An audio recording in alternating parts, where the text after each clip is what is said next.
Topping our lineup here on the Now, the keto diet is getting so much attention. The VA is even promoting it for a certain health condition, but there is some pushback we'll get into on really whether it's a good option.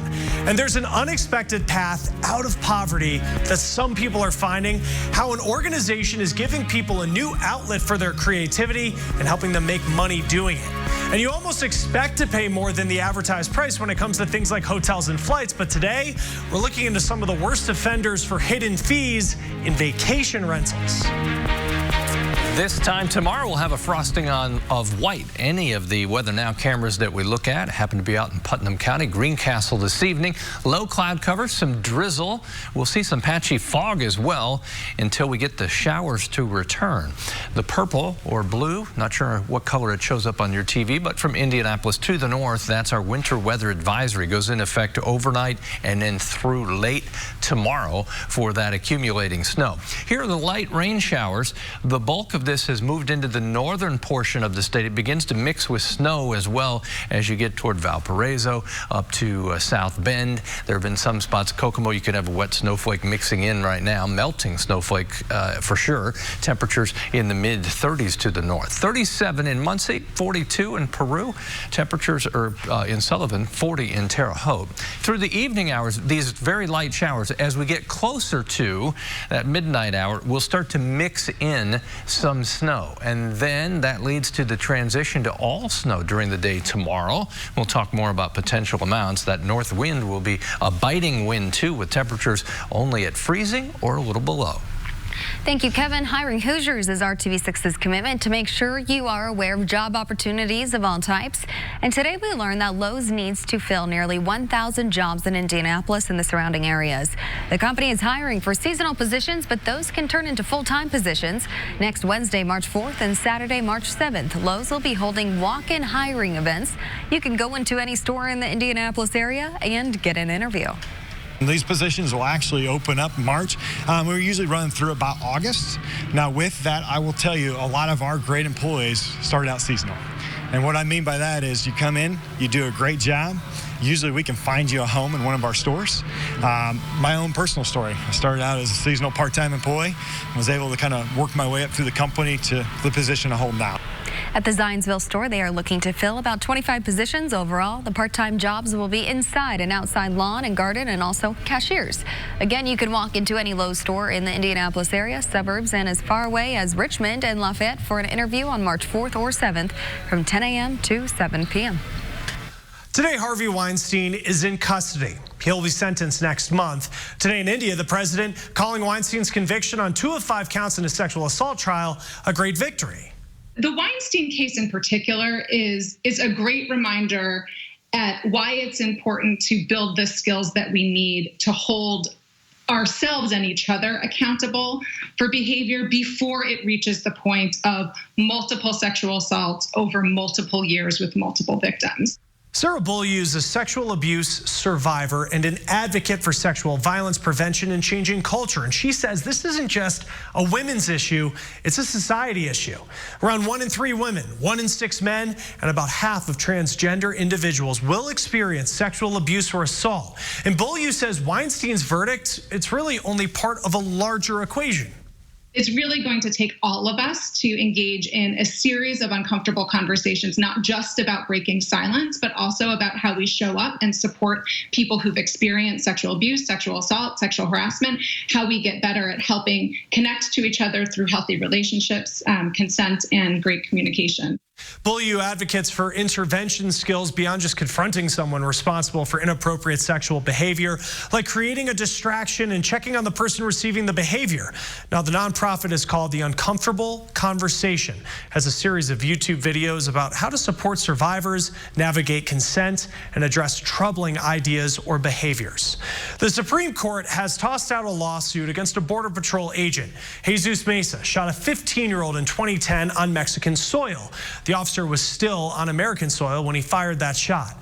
The teen's family sued in federal court, saying that Mesa violated the 4th Amendment. One justice said border security and international relations led to today's ruling. Well, more seniors are starting to use marijuana, and it's not to treat the usual diseases like cancer or Parkinson's. Researchers at NYU say that older adults are starting to use weed to treat diabetes.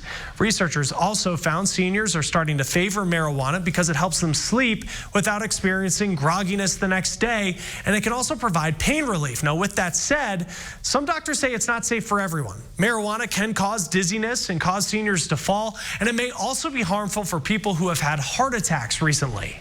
Now, let's get back to our lineup here on the Now. The keto diet, it's getting so much attention. The VA even promoting it for a certain health condition.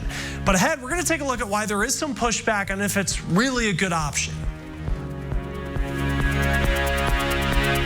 For $2. Catch them today at White Castle. With hundreds of stores closing their doors in the next few months, liquidation sales are starting every day, promising huge markdowns. Consumer reporter John Matarese looks at whether they are really a good deal so you don't waste your money. First it was Sears, now Macy's and Bed Bath & Beyond are closing stores all over the country. You know, these days it seems you can find liquidation sales everywhere, but a caution before you shop one. You can find a new store closing sale every week. Sears, Macy's, JCPenney, GameStop, and more. Remember Radio Shack and Payless Shoes? They're completely gone. But as shoppers often find, the closing deals may be no deal at all. Too high for something that's going out of business. The Better Business Bureau says the problem is that stores raise prices to full list price before starting a liquidation sale. They then start at just 5 or 10% off. The item may be cheaper at Amazon. By the time the deals get down to half price, the shelves are usually bare. And from the Doesn't That Stink file, the risk of shopping for appliances or electronics at liquidation sales. In most cases, all sales are final. If it doesn't work, there are no refunds. And you'll say, doesn't that stink? And if the chain still has other stores open, you may still be out of luck because a third-party liquidator is running the sale, not the store chain like Sears or Macy's. No returns. Sorry, Charlie. Bottom line, you can't score a great deal, but make sure it's really a great deal because you can't return it. So don't waste your money. Working for you, I'm John Matarese for RTV6. The keto diet's really popular right now, and you might know someone doing it or you've seen people endorse the diet online. The Veteran Affairs Department is endorsing it as it is partnering up as well with a health startup that's named Virta. Now, they claim the keto diet is clinically proven to reverse type 2 diabetes. Some health experts, though, are concerned with that. Doctors say while the high-fat, low-protein, low-carb diet, it does help people lose weight, there's no evidence it can reverse diabetes. Now, one doctor that we spoke with says that he would actually never recommend keto to diabetes patients. Dr. Michael Snyder says the diet's just not sustainable, and it has nutritional gaps, and there are better options. Mediterranean diets, plant-based diets, good work with a dietitian and a certified diabetes educator and how to control the diabetes as well as your behaviors is important. Glucose control with well-tested manners is nothing novel. There's nothing novel in diabetes treatment in that regard. Dr. Snyder says the keys to beating diabetes are weight control, diet, glucose control, and behavior. Doctors can help patients come up with a medically safe plan. And if you're considering a new diet, contact your primary care physician first. Johnson & Johnson as well as Apple want to look into whether Apple Watches can lead to a lower stroke risk. Last year, another Apple study found that the watch could detect an irregular heartbeat. The new research will look at people who are ages 65 and older. All right, let's get back to our lineup here on the Now. There is an unexpected path out of poverty that some people are finding. How that organization is giving people a new outlet for their creativity and helping them make money doing it.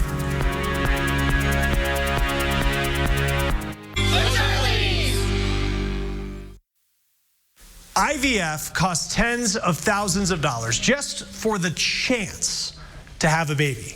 Now, in most cases, insurance won't cover it. And some families have found their own solution to the high costs of these IVF drugs. And Jennifer Kowaleski found that they're getting pushed into black market dealings. October of 2018 is when we pulled the goalie and started trying to growing our family. But for this Colorado couple, growing their family wasn't that simple. It's been 6 months. Most people get pregnant within 6 months. I just want to get tested. The first test came back with really hard news. That's when the doctor literally told me, you're not going to have kids. You don't even qualify for IVF. Like, it's not going to happen. Determined to have a baby naturally, Kelly and Aaron didn't give up. When someone gives you just catastrophic news, you get a second opinion. Which led to in vitro fertilization treatment, or IVF. Medicine's last chance for them to have their own baby. L-arginine, vitamin E. A chance that came with boxes of drugs. And bought some of these because I was taking 16 pills in the morning. And then there are a bunch of shots. And then there's the cost. Aaron and I have spent $35,500. Every dime of it out of pocket. Because insurance doesn't cover infertility treatment or the boxes of drugs that go with it. Most prescriptions are covered. Viagra is covered, but these are not. Even though they did it the right way. Kelly recently found there's another way to get these fertility drugs not covered by insurance. The other ones that I'm selling are these refrigerated ones. Yes, you heard her say selling. Cetrotide, which are these two boxes. The same drugs she was once taking, but no longer needs. Oh, I just Googled it. My nurse actually told me. You can try and sell them online. The extraordinary cost of in vitro is what's pushing normal, everyday families into black market dealing. A thriving online marketplace where women like Kelly are buying and selling leftover fertility drugs for a fraction of the cost. When one vial of this injectable fertility drug costs nearly $800 at the pharmacy, and you can get it for half that on the black market. Some women are willing to do anything to get those meds at that price. So in demand, posts only stay up for a few days. We basically forcing people to make these unfortunate choices. Dr. Alex Polotsky is in the business of making babies. Unfortunately, as much as we would like to decrease the cost, that's not the safe way to do it. He says going in blind from someone you don't know is a big risk. There's definitely folks who can overdose on fertility medications and have potentially life-threatening complications. Why is it so expensive to get IVF treatment? The issue with the cost of medications is, I think, by and large also due to lack of insurance coverage. Pushing more and more patients to choose savings over safety. Since then, we've acquired a lot more things with wheels. Hava and Eric Reamer are an IVF success story. We definitely tried hard for him. 9 long years trying to get pregnant. We had 2 failed cycles, and he was the 3rd cycle. Costing upwards of $200,000. They had some help, but still spent plenty out of pocket. By the way, this is the calm model, too. Life with their 2-year-old Zeke is now full of trucks. Uh-oh, it's gonna crash. And tools. Hava never turned to the black market for her drugs. It was bad enough. I wouldn't want to take a chance on it not being the real one. But can understand wanting to save money. We wondered whether or not it was really the actual cost or how much it was inflated. We figure we have about a year to sell it, and if we don't... Kelly knows it's illegal to sell her leftover drugs on the black market. After you spent $35,000, getting 600 of 800 back sounds great. It's something to hold on to. Jennifer, thank you. Now, just days after the interview with Kelly, who you just heard from, we learned that the couple is pregnant and expecting a baby girl. More than 300 students came home from school today with a new pair of shoes. The nonprofit Samaritan's Feet distributed new athletic shoes and socks to the kids as part of their Million Shoes campaign to get this necessary clothing item available to those who need it. Today, it was students at IPS James Garfield School 31 who were gifted new shoes for their feet.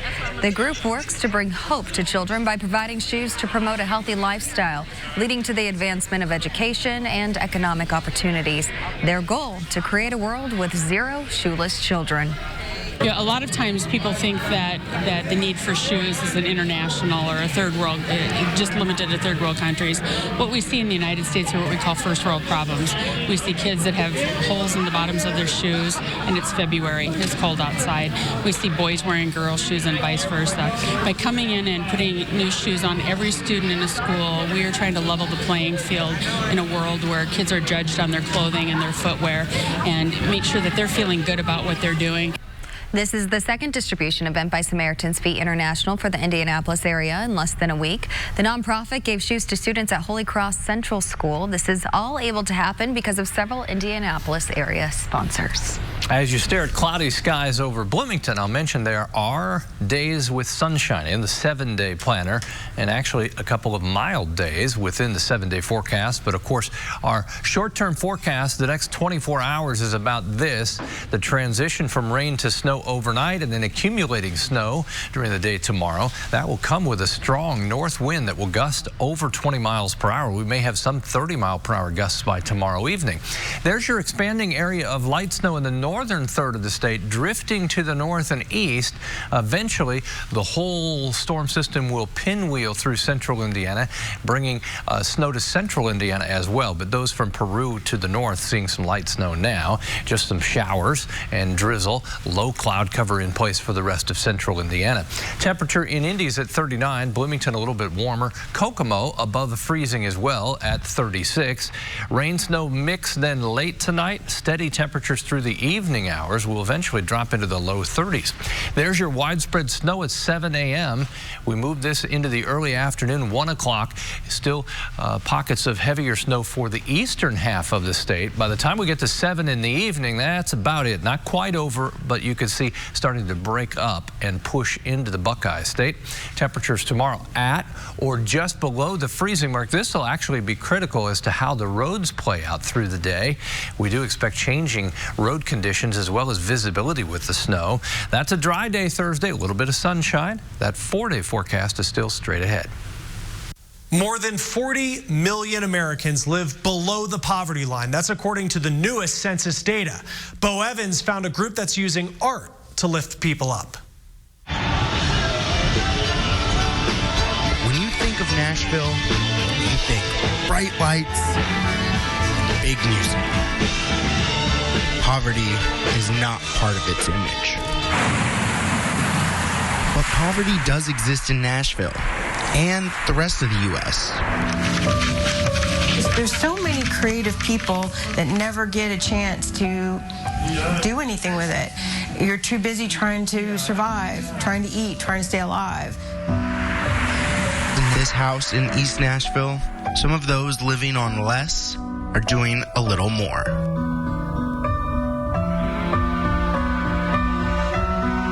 POVA was started by Nicole Menard as a way to help people who didn't have access to art supplies and studio space. I really saw the breadth of talent that so many people on the streets had, and I would get questions like, how do I get my art in a coffee shop? Or people see me drawing on the street every day, how do I sell it to them without a cop coming up and stopping me? Menard provides the space and the supplies for people who want to create art, and she helps them sell it. POVA pays artists 60% of the selling price. They reinvest the other 40% into rent and supplies. We've served over 75 different artists, and we've paid out over $35,000 to artists on the streets. The program gives exposure for artists who otherwise wouldn't have it, like Chris Bandy. Yeah, you get it. If you don't have the right school, the right gallery, the right representation, you really don't get seen. And this was a great way for just to be able to get my artwork out there and make a little money. For those that use the space to paint, draw, or scribble, POVA is a place to prove they belong. My parents actually have painted pictures of me, photographs of me as a baby with a pen and paintbrush in my hand. Life has been rough for Edwin Lockridge and his family. My mother and my father both have Alzheimer's bad. Excuse me. I admit that I'm not in best of health myself. To him, POVA is a matter of life and death. Some of the revenue from my art by medicine, necessary stuff to keep me alive. POVA provides people opportunities they could not have thought possible. Well, we are family. There are no words. There are no words. This is my extended family, without a doubt. In Nashville, I'm Bo Evans reporting. Oh, thank you. And finally in our lineup today here on the Now, you almost expect to pay more than the advertised price when it comes to things like hotels and flights. But today we're looking into some of the worst offenders for hidden fees in vacation rentals.